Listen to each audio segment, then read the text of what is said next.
Good evening and a very warm welcome to you all to the Why I Write digital film premiere. My name is Aki Schultz. I'm the director of the Literary Consultancy, your hosts for this evening. We only wish we could be welcoming you in person, but thank you so much for joining us at home for 4 unique films with 4 of the UK's most celebrated writers: Hanif Kureishi, Elle McNicoll, Ashley Hickson-Lovence and Kit Duvall. Each of these writers has been commissioned to think about why they write, and their responses have been turned into beautiful short films by Story Machine as part of the Literary Consultancy's 25th anniversary celebrations.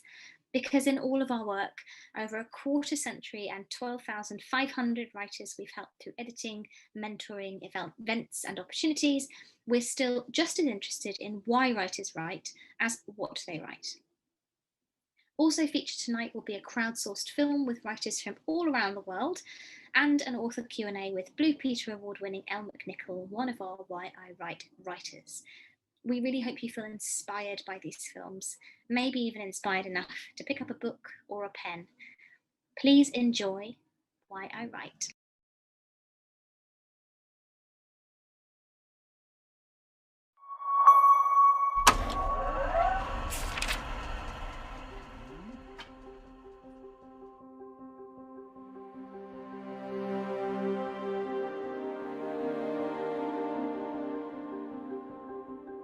So I looked out the window and I thought, I can do this all the time. I can do this in the future. It'll save my life.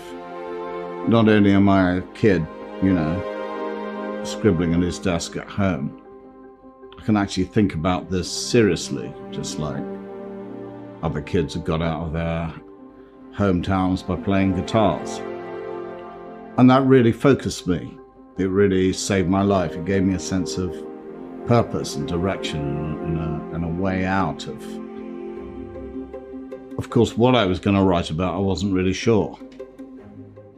But then it began to occur to me that I could write about, let's call it my own situation, about race, about my father being an Indian, marrying a white woman, living in the suburbs, growing up in the 60s, race, racism, Enoch Powell, all that stuff. That was a good start. So I started to sit down and I wrote, mostly in the evening when I got home from school. But all the kids that I knew were into fashion, clothes, dressing up. They'd started taking photographs. It was very, very creative. Although we hated it and called it dead, and you look back on it, the end of the 60s, it was really lively down there. But I was the only one who wanted to be a writer. They all thought that being a novelist was a bit old-fashioned, But that's what I was good at, that's what I wanted to do. And that's what I thought I could be exceptional at.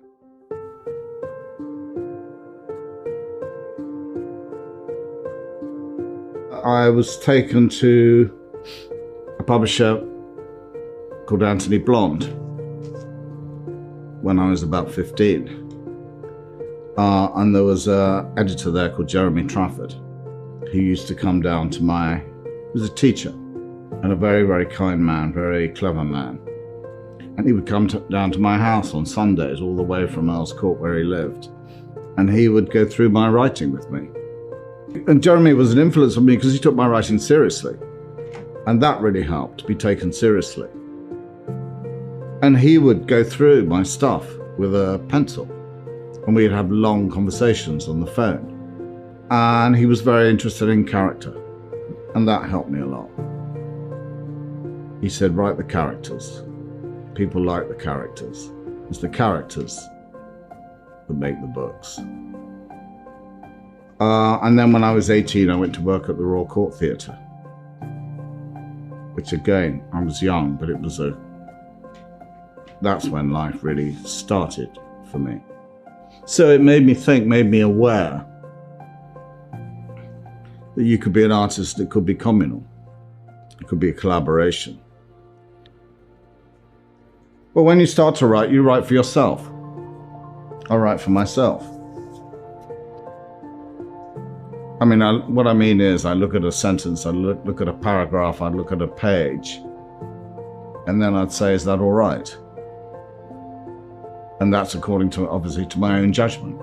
You know, do I like that? Does that sound like Hanif? Does that sound like me? Is that how I want it to look like? And then you show it to other people. I like writing. I still do it. I mean, you may be inspired by somebody else, but in the end, you do it because you're really fascinated by it. The other day, I was walking up my street and a guy on a motorbike came up beside me and he stopped and he took his helmet off, he got off his bike and all that. And he said to me, when I was a kid, a young Asian kid, he said, I love your books and your films and stuff when I was young. And I thought, well, that's why I did it. I did it for you, for that moment, for him. You don't know who's out there with books. I mean, when I first began to write, there weren't really any stories about mixed race kids. And all the books you read were by posh people.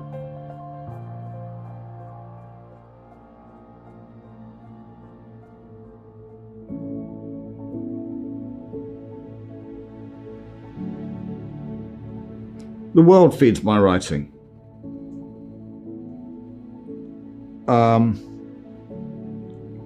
You know, I grew up at the end of the 50s, through the 60s, through the 70s, through the 80s, 90s.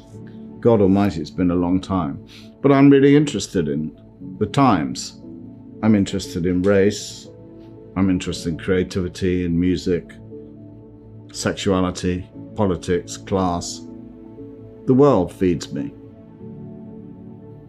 So I'm inspired by what's around me. Then I'm inspired by what happens to me, who I'm living with, what my kids are doing, what age they are, what's it like to be a kid, what my friends are doing, what they're thinking about. The world still interests me more and more. I mean, we live in a very public world, a world of the news, and we live in a public world of big events, particularly recently because social media and it's so relentless. But what I'm interested in is an individual in a public world. So you may or may not want to talk about racism, but I want to talk about that person. Obviously interested in racism as an idea, but I'd look for an individual in a world and how they do or don't cope with it. And psychoanalysis always looks at the individual. And so psychoanalysis and literature have the same scope, really. And literature has the same idea, which is to take this particular person in this particular world and see how the world is, let's say, lived out through them. It's just practice. You write and write and write and write and write, and then you look through it, and you might see a bit of this and a bit of that that's a bit lively. A lot of it will be nonsense or rubbish. But you know, the process of writing is writing a lot and then finding a little bit. You're panning for gold. What makes a good writer? That's a really tricky question. Whether they turn you on, whether they interest you, that's all. Whether you feel that they have a view of the world that hooks you. I mean, I teach writing, creative writing as it's called. I don't know why it's called creative writing, but it's just writing really, isn't it? And you turn the pages of your students' work and you just look for something that think, oh, that's good. I'm interested in that. That turns you on, gets you going. There's something about their view of the world that's unique, or really it's liveliness. There's something alive about it. Something you didn't know before, or hadn't heard about before, and suddenly you think, I want to be in that world. It's intangible. It's magic, really.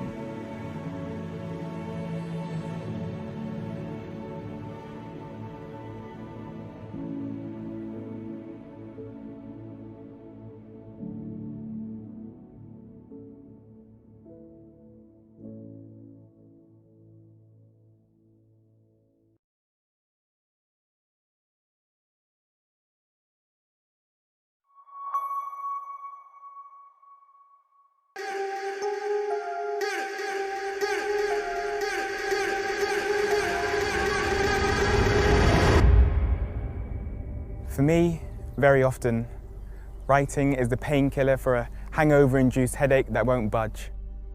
A throbbing of the temples you can't shake off. It's early. Closing time envisions birds out singing a Sunday, and as the rest of the city sleeps, I'm up like the sun, about to board a bus to go to football an hour away somewhere. Getting on, lugging my kit bag over my shoulder, I feel the power of stories all around me, from the bus driver to the granny.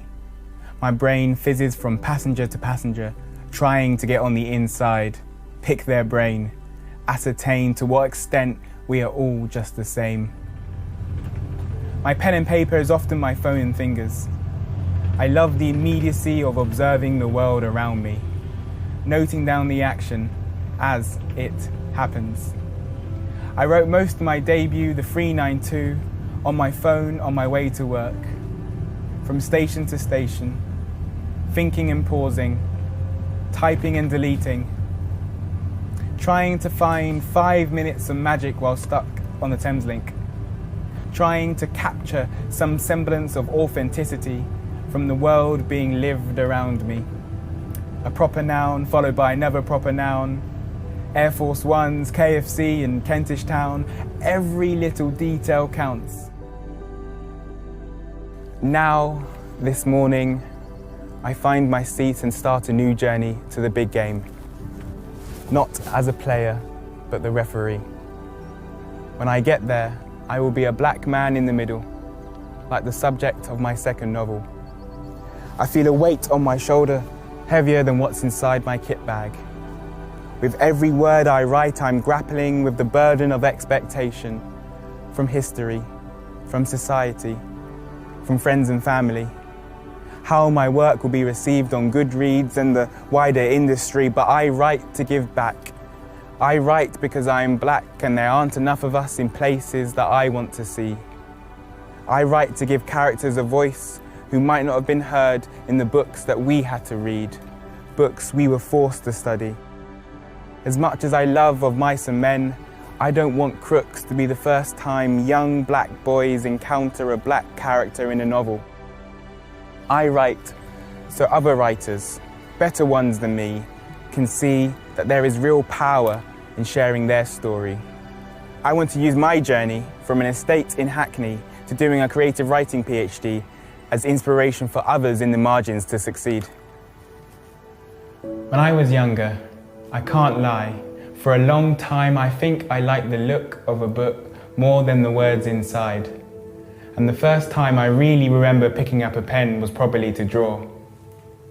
Now I aim to paint pictures with words, provide enough description of a location so the reader can see it clearly, inhabit the places and spaces that I have fashioned and have the agency to run free. I perhaps should have read more when I was a teenager, but I much preferred playing a game of FIFA than picking up a book back then. And when I did start to take reading and writing seriously, in my late teens, during university, I really wanted to be a poet in all honesty, but wasn't quite bold enough to perform at an open mic down in Brighton, Camden or Shoreditch. Didn't quite have the confidence to get up on stage and share the words that I had slaved over. Instead, I wrote in private, grafted towards my craft, built up my collection of bus-themed sonnets and posted the odd one or two on Twitter to my small following. I kept my online profile pretty private back then, having just qualified as an English teacher.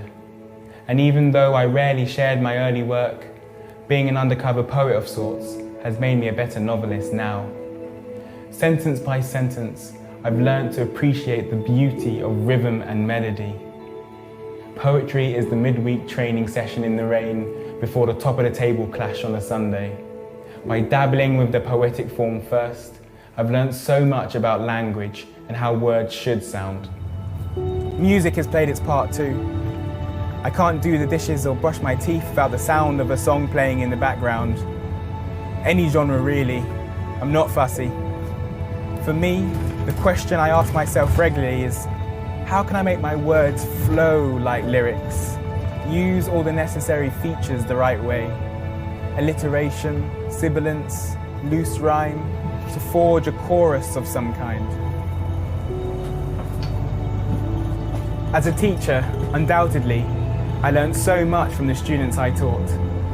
Their way with words, the way they saw the world, their energy, everything from getting stopped and searched by TSG to looking after their siblings and dealing with complex issues with their families.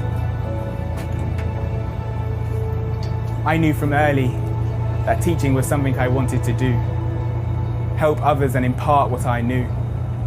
But after 5 years, making students respond to poetry using PEE was killing me. And the lure of doing a funded PhD was an opportunity to carve out a new, exciting identity. I certainly missed the regular interaction with the next generation and that life-affirming feeling of making a difference daily. You don't always get that when you're stuck studying in your study. For me, being forgotten would be a failure. I want to leave a legacy. I want to continue to go into schools and share my story, then become a professor maybe, teaching creative writing in universities. I can't lie, that image will never leave me. Seeing the 392 in full view in foils alongside Michelle Obama and Akala, then timidly asking the bookseller behind the counter if it's okay to sign a few copies. And yes, winning prizes would be nice, I wouldn't say no, but I'm genuinely delighted when my words continue to be read by those who don't necessarily consider themselves readers. Like that time, a friend of mine, an old one from secondary school, said the 392 was the first book that he'd read cover to cover. I write to receive that strange message request on Instagram, that one from an obscure source that looks a bit dodgy, but I accept it tentatively and skim what it says. I'm glad I do. A young mother has shaken off her reading rut and has reached out to say how much she has enjoyed the words that I had written. Me, I'm inspired by ambition. I will continue to write for my mother and my brother and members of my family who didn't quite get the rub of the green, like my uncle, stabbed in the back and face on Murder Mile when he was just 18. He survived, but is scarred, and not just physically. Writing can feel like the treat once life admin is complete. Respond to a few emails, chase up that invoice, and return to that paragraph I've been slaving over for hours. The one where I can't quite find the right word because I've already used it a few lines before. It makes me feel free. Has the potential to transport me somewhere new, like a bus on diversion, seeing fresh sights on these forgotten back streets. It can keep me awake at night too, in bed, half asleep, thinking about lines. A new idea festering. I imagine it as a book before I have written a word. I dream that the finished work has been copy edited and typeset and the words sit on the page just how I like. It's gone 12 and I'm still up, pondering, wondering whether this new idea I have has legs. Every little detail counts. With every line you write, you're getting closer to completing it. Whether it be a story about a young couple coming over on the Windrush, or a gay footballer in the Premier League, or something linked to ancient history, there is room in people's hands and hearts for whatever you write, however you choose to write it. I know it can be hard to keep up sometimes, with so many amazing new young writers emerging on the scene, releasing amazing new works every day it seems, but there is room for us all. It takes a community to raise a writer. I arrive at the ground, south of the river somewhere, a football field in the middle of nowhere, hoping the players are going to play ball and respect the laws. I feel a little unsteady, a little unready, but I'm here now, and it's showtime.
I think there is this really romanticized idea of the writer with their crumpled up pages and their drafts strewn all about a room, usually a big room like an unaffordable warehouse. I grew up and started learning about writing as an occupation around the same time computers became mainstream. So there was still such an emphasis on handwriting being perfect. You know, print perfectly, cursive has to be just right. Now we're using fountain pens. Get on board, all of that. Writing with a pen or pencil has never felt natural to me. I feel so disconnected from the physical act of writing. It's very alien to me. I was constantly told as a young person that I was doing it incorrectly. I was having work ripped up, I was being criticized at the blackboard, and I was internalizing all of that. I can see objectively how it frustrated the teacher, I understand. It didn't make a lot of sense why I wasn't improving, but we came to understand that it was because of an underlying condition. Being neurodivergent, my hands tremor and I have great difficulty holding a pen and with motor skills in general. I had tutoring, I had therapy, I had workshops before I was finally diagnosed. Not one single part of that entire process made me think enthusiastically, yes, writing, that's an occupation I can do.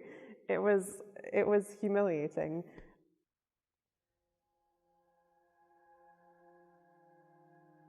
I enjoyed being creative, I enjoyed storytelling, but when you've had your work ripped up in front of you, you internalize that. As a neurodivergent writer, I like to stress that without modern technology, I could never do what I do.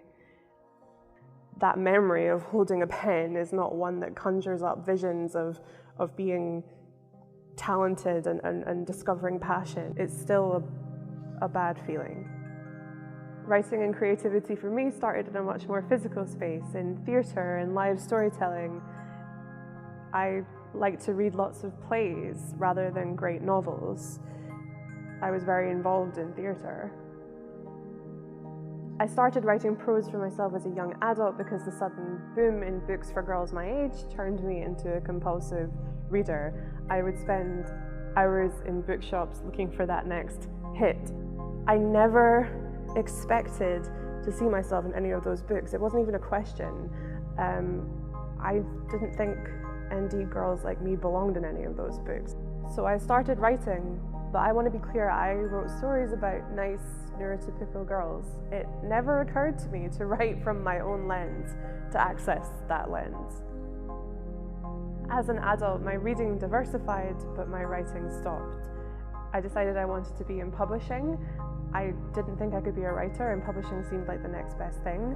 And I was in editorial and trying to make it work, but I could not ignore the lack of disabled voices in the room, in the books, the lack of access, the sort of invisibility of us in those rooms, and that kind of sense of voicelessness. And I realized that what happened to me as a young person was happening all over again to another generation.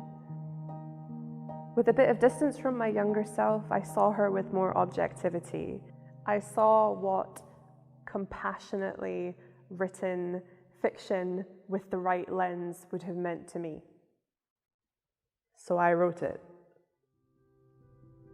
I first started writing for my own enjoyment, but I picked up my metaphorical pen again when I realized I had a point of view that I could steer and understand.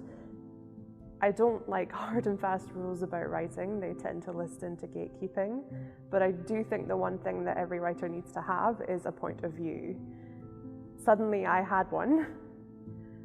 I wanted there to be unapologetic narratives about and by disabled people that didn't prioritize the abled gaze.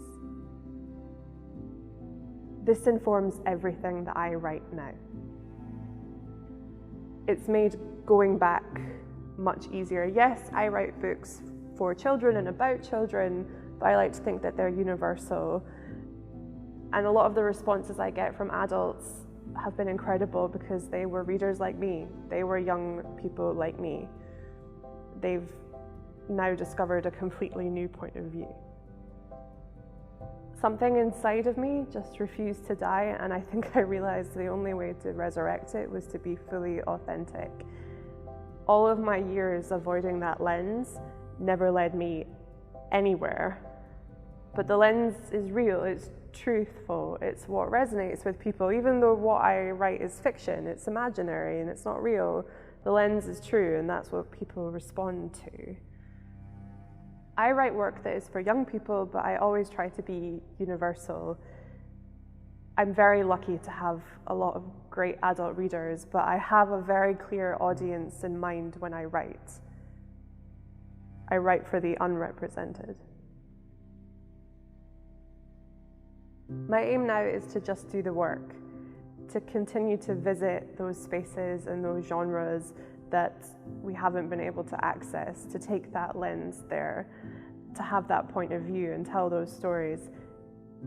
If I can somehow be a part of changing the literary landscape, making it more accessible and more inclusive, that's something I will be forever proud of.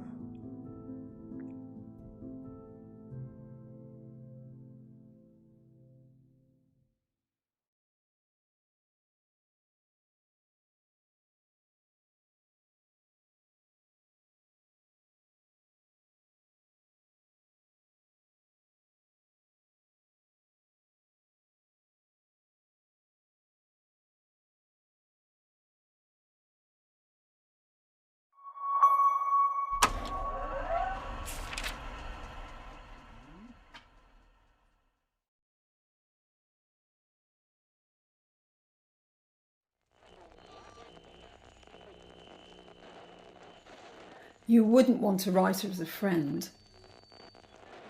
We're good liars. We make things up and try and get paid for it. We're grandiose. We think we've got something wise to say about the world. We want to be heard. We're always in our own heads, and if we're not in our heads, then we're in yours.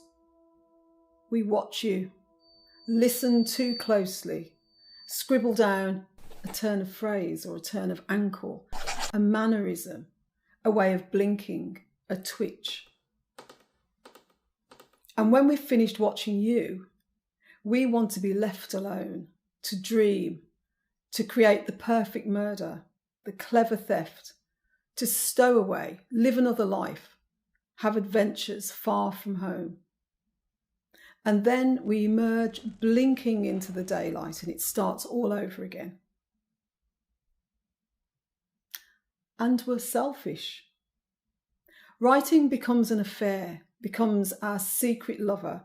We yearn to be with it, sneak off for a 5-minute tryst. It becomes our north. Whatever we're doing, you watch as our eyes glaze over and we drift off, daydreaming about the next time and the next time and the next time. Nothing compares. I started writing when I thought I had the time. There's never enough time. I started writing when I thought it might be easier. It's never easy. I started writing when I thought I'd grown up. I was wrong.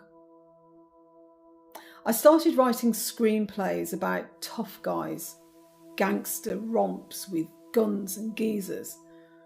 I started writing the stuff that was far from my heart, circling the subjects that were tender to the touch, hiding my soft underbelly under a punch-up, a bank robbery, a buried body. Yet even in those worlds, I found something deeper to explore.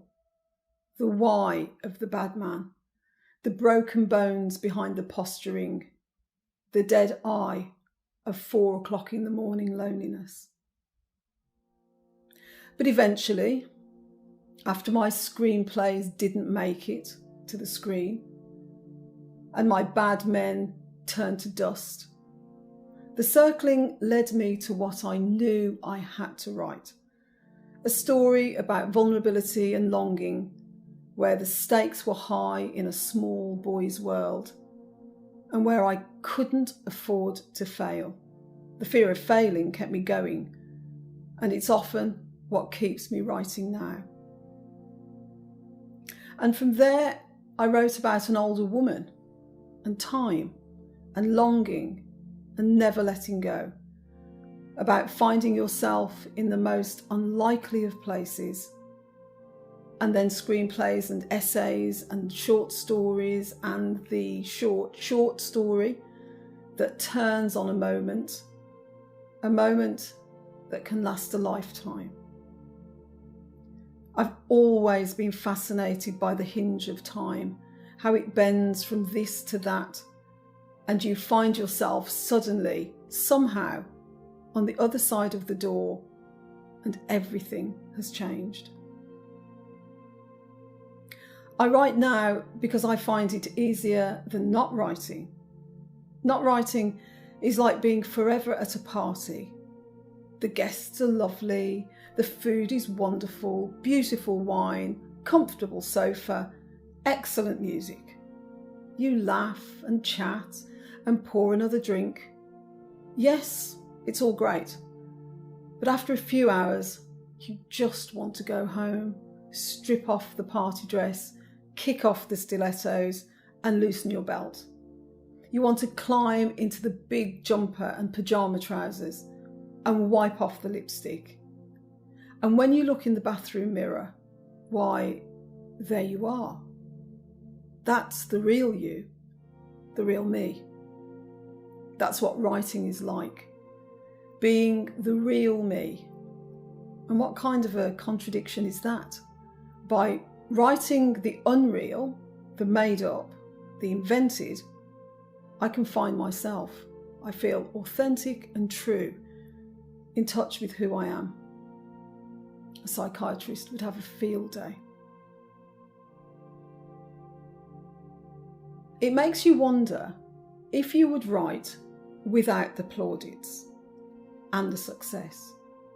It makes you wonder if you would write on a desert island with no expectation that anyone would ever find your words and read them. If, straight after writing, you had to burn your words to stay warm. I think I would. I think I would because success isn't the prize and the publication, though it's lovely and all that, and it really does make you feel that you've achieved something. But success is also, and more importantly, getting that feeling that's in your head, the scene that's in your head, the truth of something, to bend and succumb to the medium of words. It's feelings made into words. What does it feel like to watch your lover kiss someone else? Can I get that down on paper?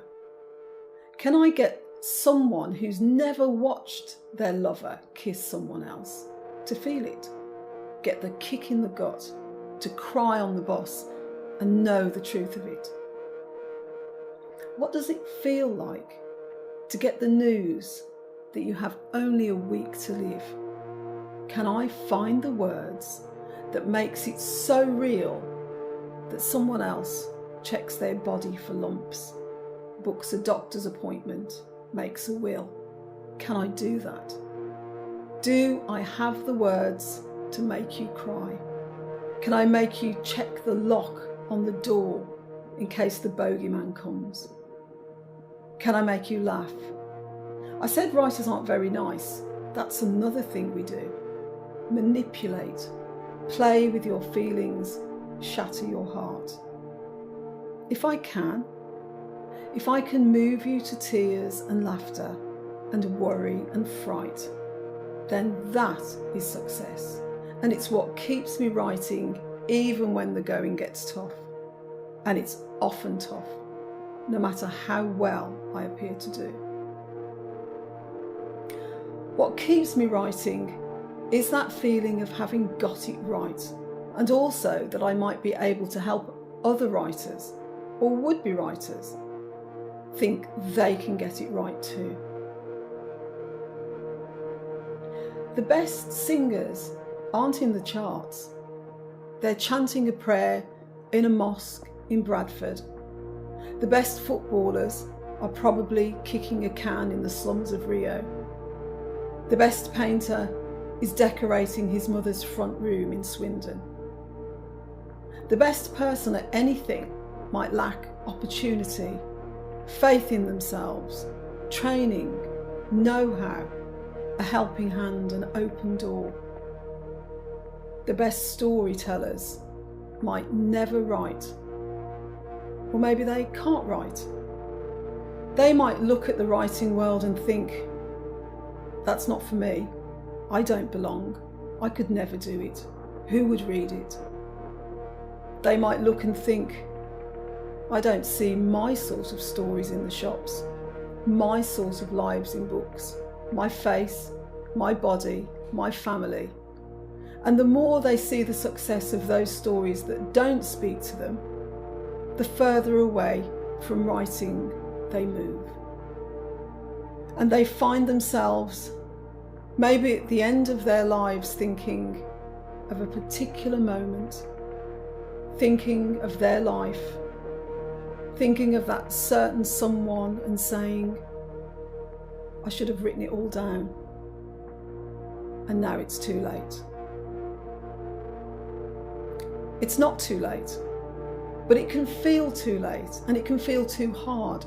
What keeps me writing is that someone might see me, a 60-year-old Brummie, an Irish woman, a black woman, who grew up hungry, who left school when she was 15 and went to university at 51, and say, maybe I can do it. Maybe my story is worth writing about. History, they say, is written by the victors, by the winners, by the people with the pen. One day, all of this will be history, and I wonder what stories will be there for the future people to read. Will they be able to read about the small stories in the big tower blocks, about the strange stories in the Tide cottage? Will they be able to read about the black boy and the queer girl and the hard life full of laughter, about the woman in the factory and the man in the call centre, the sex worker, the teenage YouTuber, the girl who signs, the boy who becomes a girl? The future will be the poorer without these stories, and we are the poorer without them right now. If anything keeps me writing, it's the hope that I won't be alone, that I'll be joined by you and you and you, and we'll get our stories out of our heads and onto the page. That when people look back, and when people look now, they will see that we all had the pen, we all had the chance to be winners.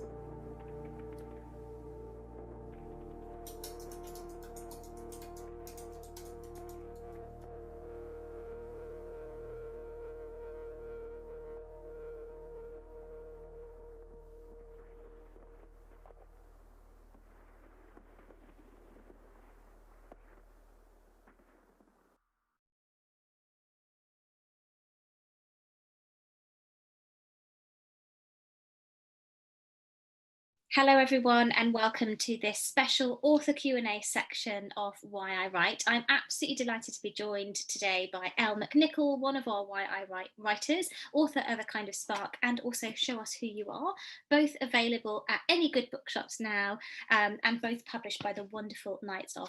Elle, thank you so much for joining us, and thank you so much for being part of this project. Not at all. I'm so excited, and I absolutely loved being a part of this project. Oh, I'm so glad. I'm so glad. Your film is absolutely brilliant. So we've just got a short Q&A section that we're part of this film premiere night.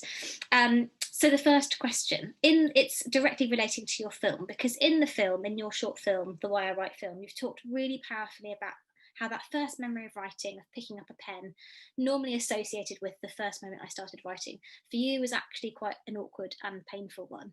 And it just reminds us that being a writer and writing isn't about necessarily picking up a pen, isn't about necessarily spelling and grammar and getting it right on paper.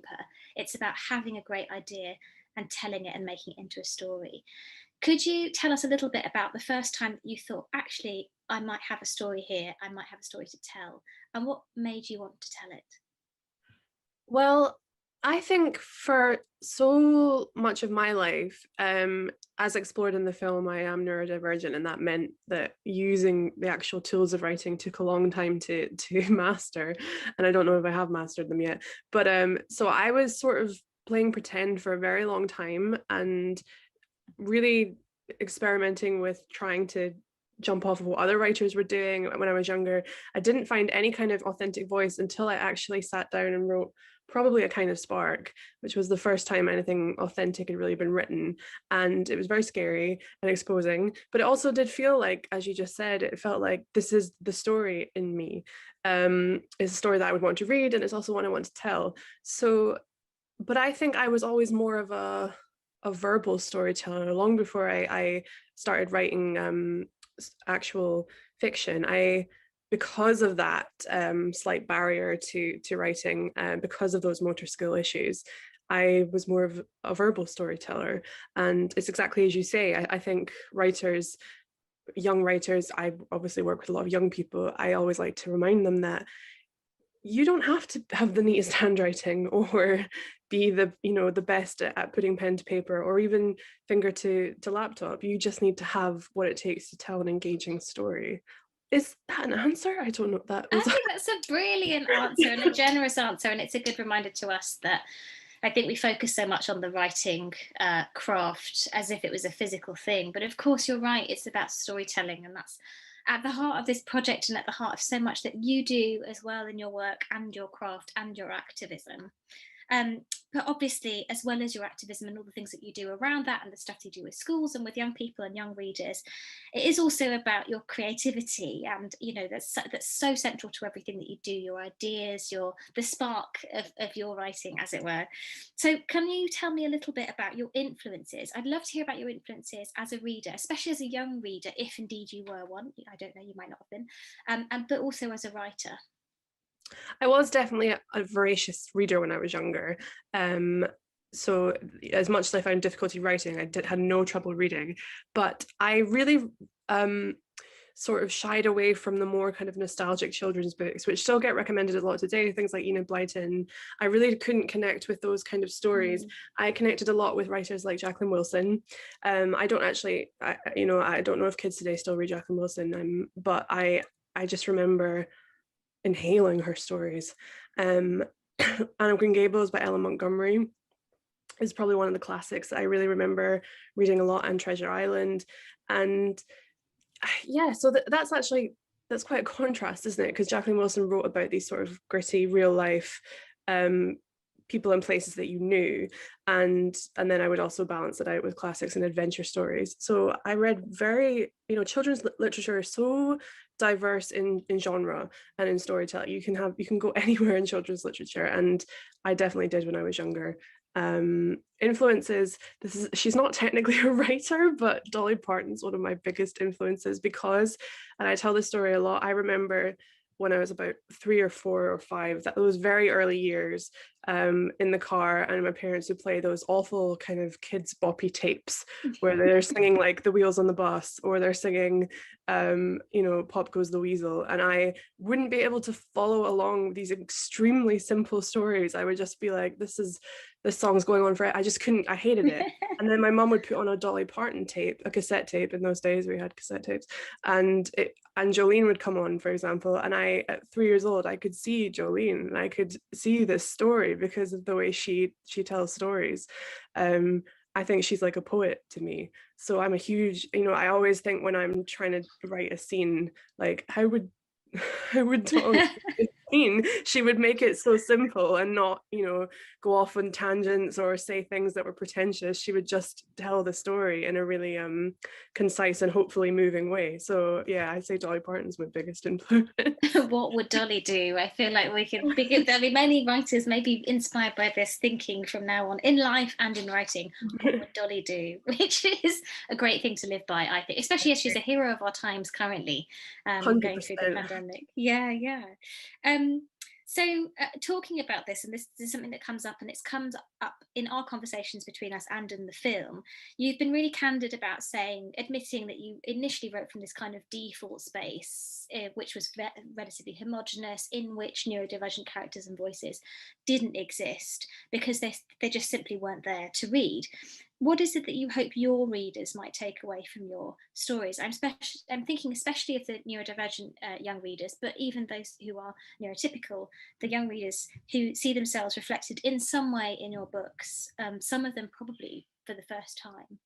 Yeah, so I hope they take away lots of things. First and foremost, I hope they have an engaging and exciting read. I've noticed that my readers tend to be children who are, I have a lot of adult readers, but the children that read my books tend to be quite serious, very intellectual, a little bit introverted sometimes. Like there is a very specific type that likes my book, and I really, really appreciate that. I hope they take away, I'm going to go on tangent. I'm trying not to go on tangents. But one thing that has really interested me was I was talking about my books with a school the other day, and the kids said that they wanted to put autistic characters in their stories, and they weren't autistic. And that was kind of an eye-opening moment, because these kids, I'm sorry, but they never would have thought of doing that before. And now they're thinking, oh, that's actually an interesting point of view to write from. So they wanted to include people like me in their storytelling that they were doing at school, and that was kind of mind-blowing. But yeah, first and foremost, I just want kids like me who were like me when I was younger, who love reading, who want to read all different kinds of books, not just contemporary school stories. I want to populate my work with characters that are, yes, neurodivergent. They have that lens, they have the same lens as me, but they also have 100 other things going on, and they're in complete diversity of genre. So Show is a science fiction book about the future and about AI, and the character sort of saves the world, spoiler alert. But and that's kind of what I want to do, and I want readers to take away the fact that neurodivergent kids can literally do anything, and they can be in any book. They don't just have to be in books like Kind of Spark, where it's about school and bullying, and they can also be in science fiction. They can be in detective stories. I have a neurodivergent detective story coming out in October, which is exciting. They can be in fantasy, they can be in magical realism, historical fiction. Like I think I want them to take away the fact that they belong in literature, and it's not just on the off chance of being like, you're here to educate people, you're here to teach people.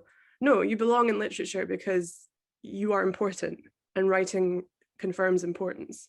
So you belong here. You belong here. What a wonderful message to take away. And that's for all kids and all readers. And I remember, how foundational some of that reading was when I was a kid, and how it's probably impacted me the most of all of the thousands of books that I've read over the years. The ones that made the most impact and formed my opinions were the ones that I read as a kid. Yeah. And I don't know if I would have read the same set this time around. Probably it would be a much more exciting set this time around, which is fantastic. And that brings us on to our question then about the future. What does the future hold? And actually, we've prepared this and we've talked about these questions in advance, but I'd like to open out this question actually. Firstly, your hopes for the future of sort of publishing and stories, and the way that inclusive publishing is moving, hopefully in a good direction, but also what is the future like for you? Oh gosh, I'm taking it one day at a time. So big. In terms of inclusive publishing, what's so great is that I work with a publisher who are quite young. I think they're only about 3 years old. But since their inception, they made a conscious effort from the ground up to make it an inclusive operation. So there's no systems that need untangling or broken down, because they started from a place of inclusivity, which is incredible. So because of that, on my 2 books, I'm able to work with an almost entirely neurodivergent team. So we have neurodivergent editors, we have neurodivergent cover designers.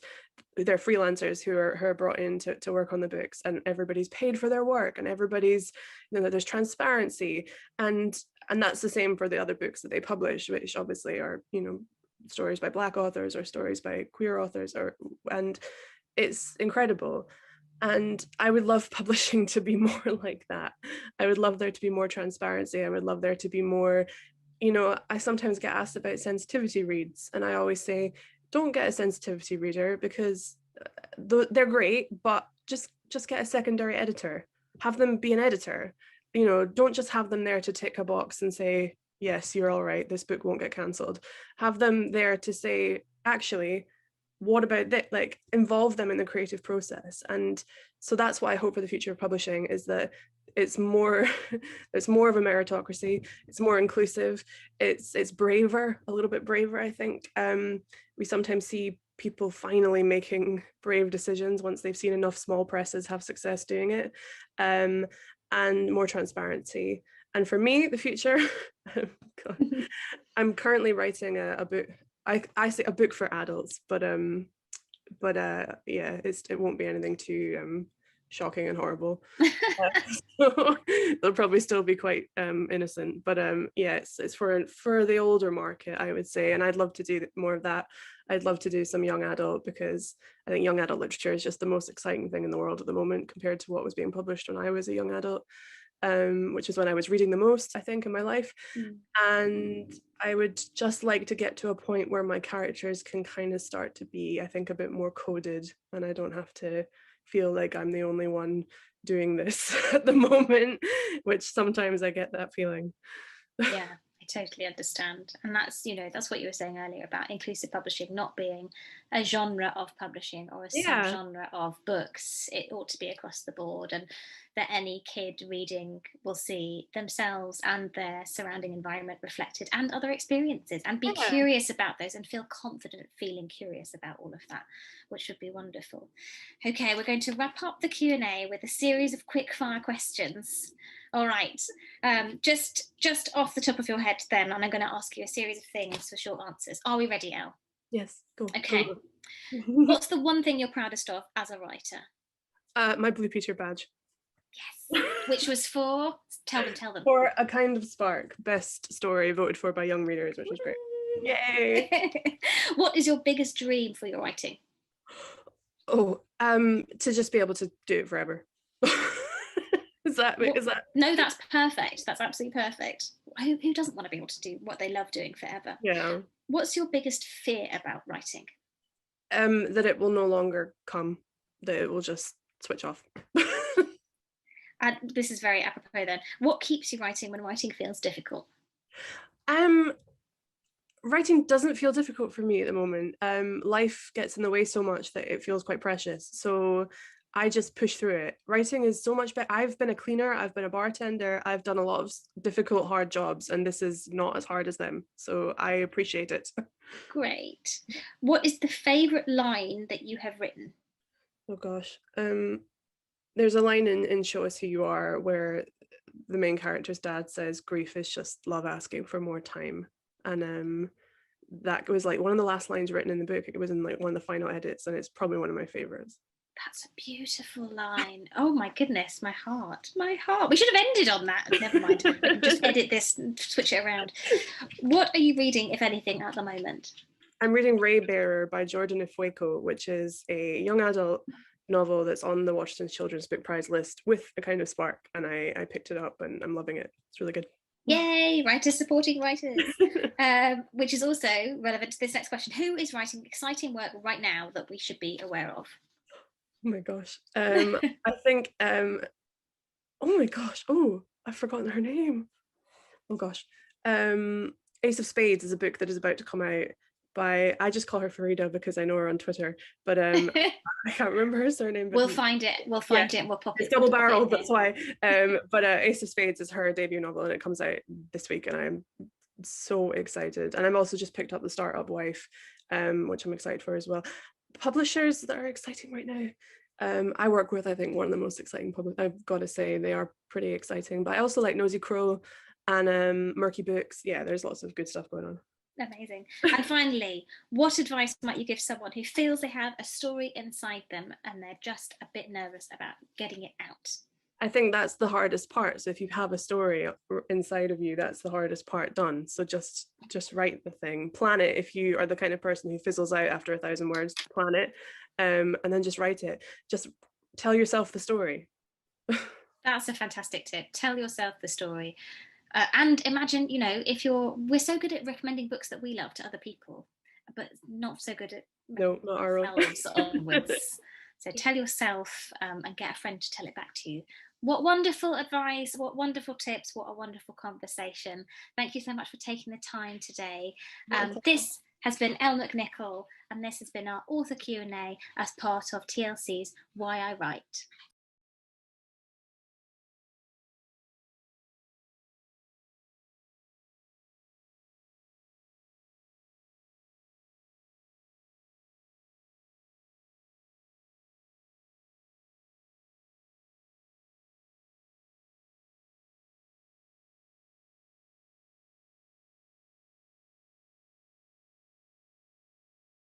Hello, my name's Lou. I'm outside my writing shed. It's about 7:30 in the morning. I've been here since about 6 today.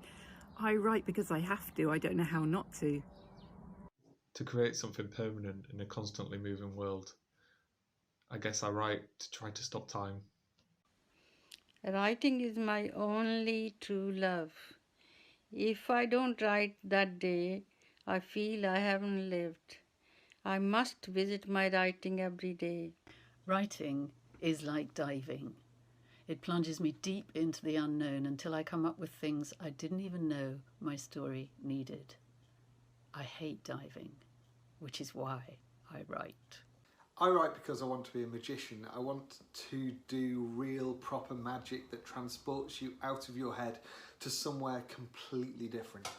Why I write? Because writing is my superpower. Why I write? To impact and to inspire. Why I write? Because stories touch lives.